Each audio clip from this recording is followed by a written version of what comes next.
What's up, guys? Had a crazy night of rain last night. The rain really wasn't that bad, but the wind was blowing crazy. So I threw this little construction up last night. Just wanted a little rooftop on top of my fire so I wouldn't have to worry about the water putting my embers or my coals out, so I could get it back started up this morning, because that rain really dropped the temperature down. It was like high, it was like 70 yesterday, and now it's 30 something. So yeah, thought I might have would have seen a deer this morning, but I didn't, so it's all good. We keep hunting.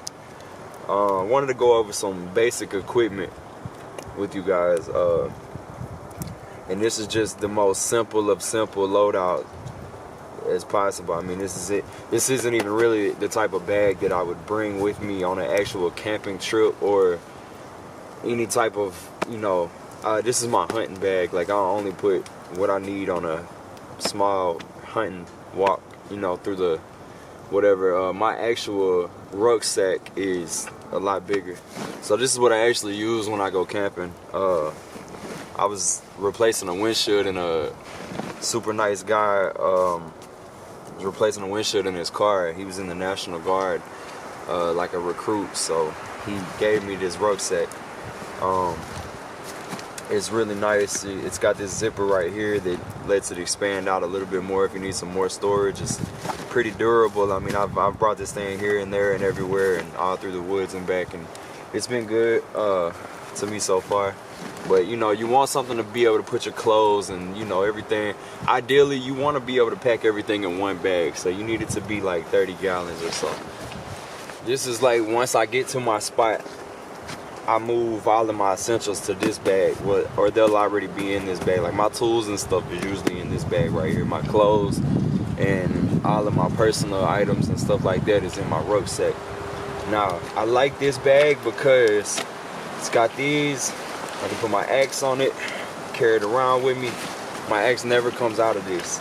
I really was concerned about it at first because it's just a little bungee, but my axe has never come out, and I've ducked and dodged and tucked and rolled all throughout the woods. So it's solid. I will end up upgrading this bag in the future, just not right now. So that's enough on bags. We move on to cutting tools. Got my axe here, small forest axe. It's really good. This one's really good quality. I mean, if you're not like an avid bushcrafter, an avid camper, not doing this every day, all day, there's no need to spend, a crazy amount of money on an axe. But, I do this stuff almost every day, so I obviously went and got me something that's gonna hold up for hopefully longer than me, but and there's different types of axes. You got splitting axes, you got felling axes. This is more of the felling type. I can use this to debark or cut down limbs or cut down smaller trees. But they got bigger axes that let you, the longer handle and the bigger the head, the more you can do. But this is perfect, lightweight. I can put it on my belt. I can put it on this loop on my pants and carry it around. I don't even know it's there. This is like perfect range for me to be able to get those medium size. I can't just go chop down a whole log or nothing, but this is, I wouldn't want any other axe than this one right here. So that's the axe. You really only need, like, you could honestly get everything done with one good axe or one good knife, but if you can't have the luxury or the ability to pack out, put in what you want, it's always good to have 2 or 3 blades on you. You really only need an axe. You really only need one good knife, and if you can have an axe and one good knife pairing, that's cool. What I would do, see, I got this, I'm loaded out with knives, but they all serve a different purpose, This is my Mora knife. This is my Bushcraft knife. This does all of my baton. I baton all of my wood with this. I process all of my firewood. I do everything with this that I can. I absolutely love this knife. It's super durable. Had me a little concerned because I was looking for, you know, like a full tang, solid wood handle knife.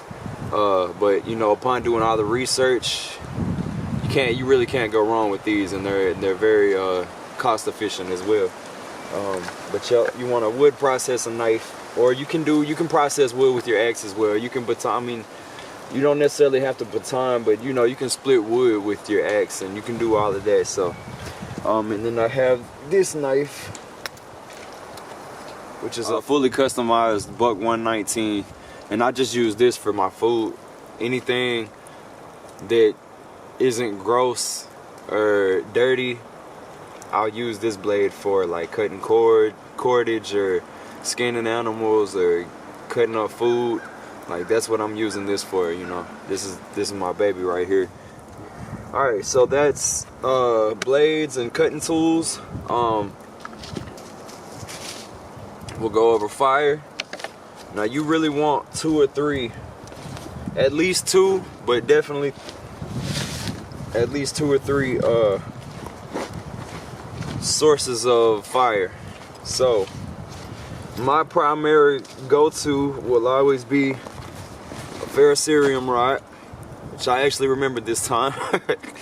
I mean, this works in the cold, wet, hot, or whatever. You're gonna be able to, as long as you got a 90-degree spine on the back of your knife or axe, or if you got a striker tool, you're gonna be able to get a spark out of this.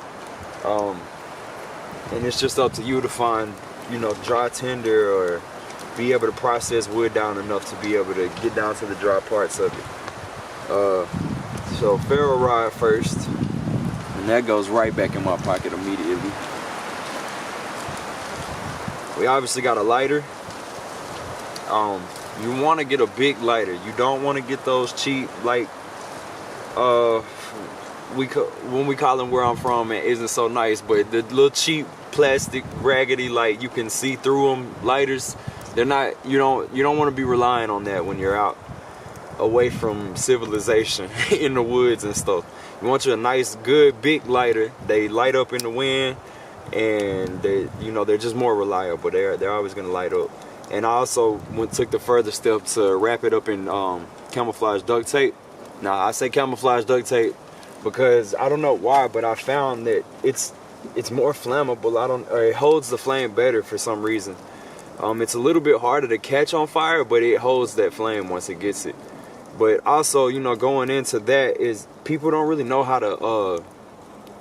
So I've seen a lot of people say, you know, oh, bring duct tape with you because it's good fire starter, or, you know, whatever. But nobody really ever teaches you how to break it down.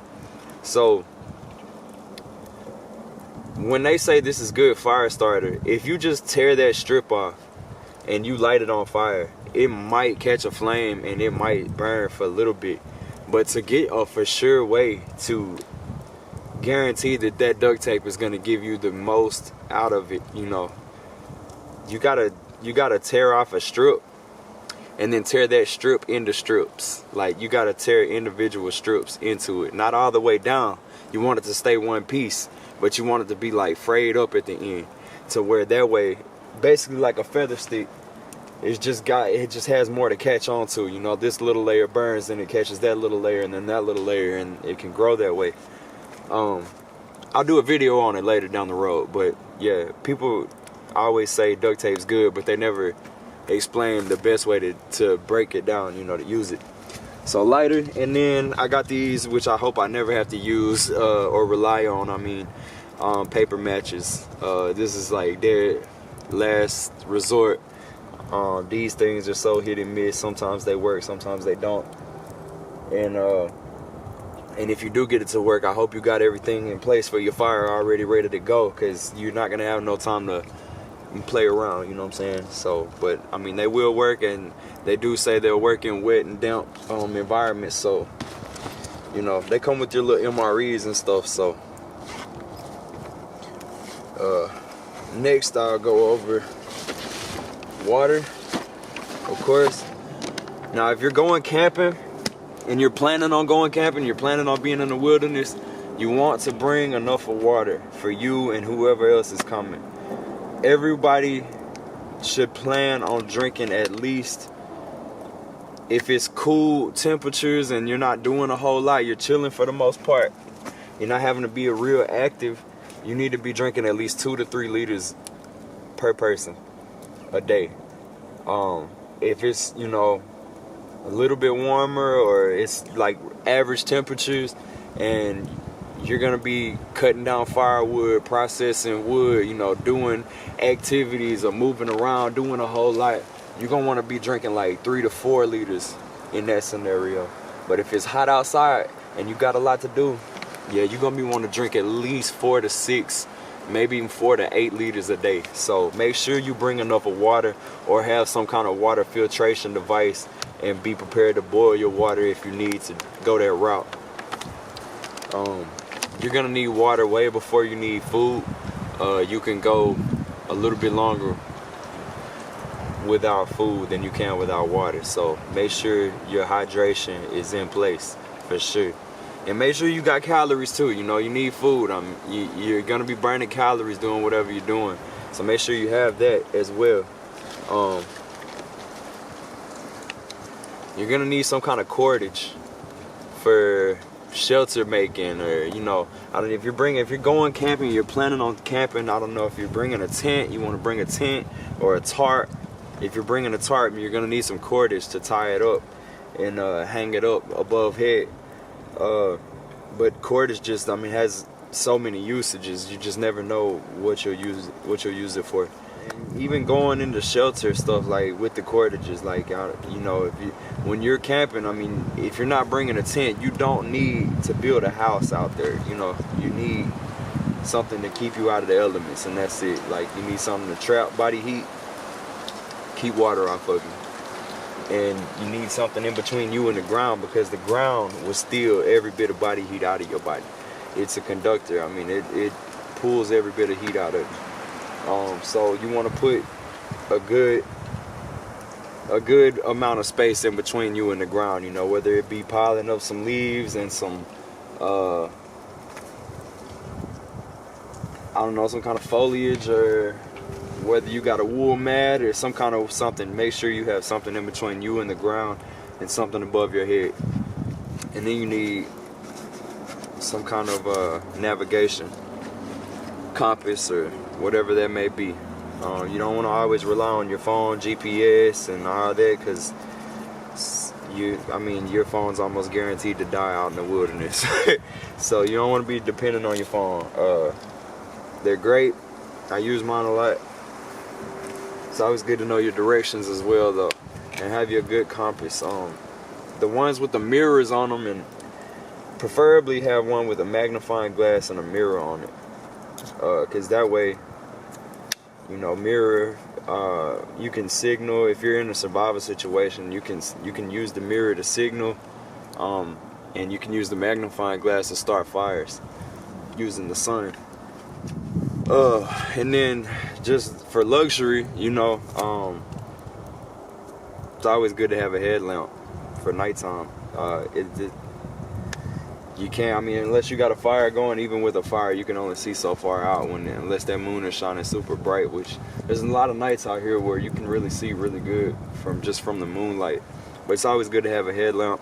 But that's basic loadout information. I mean, that's like, what, 6 things, I think? 6 or 7 things to bring.